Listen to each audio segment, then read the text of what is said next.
தேர்தல் நிறைவு கொண்டிருக்குது. அடுத்தது என்ன? அதான் நேற்றைய தினம் இப்ப இந்த பொருளாதாரம் சந்தித்தோம்.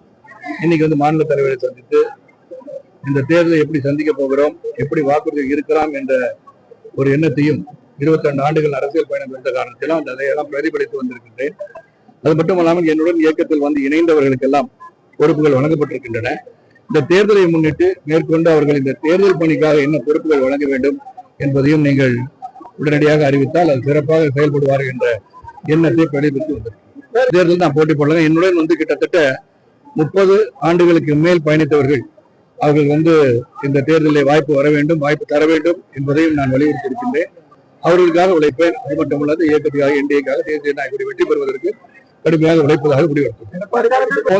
மக்களுக்கு சென்றடைகின்ற படத்தை எப்படி பார்க்கணும்னு சொன்னா அவங்களுக்கு நல்லதுதானே பண்றாங்க இல்லையா? அவங்களுக்கு பல விஷயத்துல பாதிக்கப்பட்டிருக்கிறார்கள் அப்படின்னு சொல்லும் போது அது பாதிப்புகளை நிறைவேற்றுவதற்கு அவங்க 1 கோடி பேருக்கு 10,000 ரூபாய் ஒரு முறை தருகிறாங்க முடிவு பண்ணியிருக்காங்க.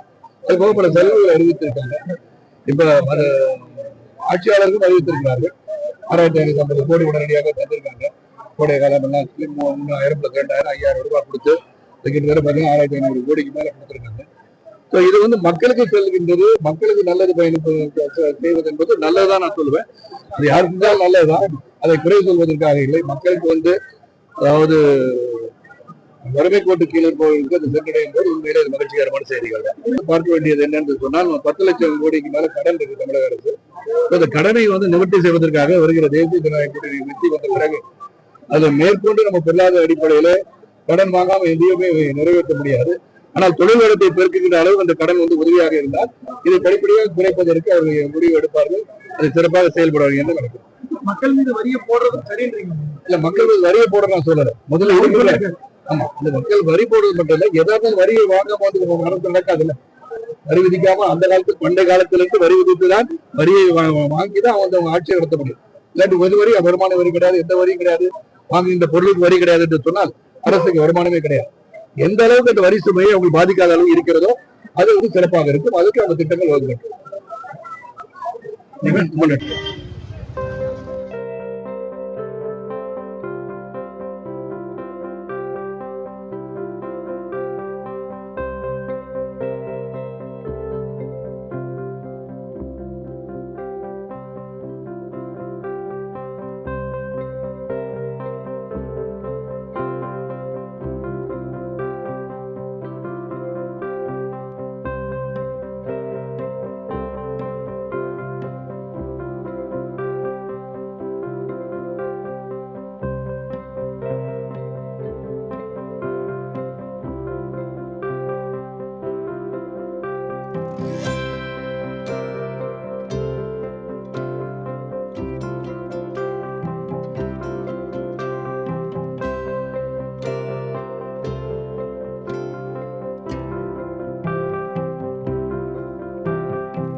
மணப்பெண்ணின் பிரத்யேகமான திருமணம் விவாஹா தி சென்னை சில்க்ஸ்.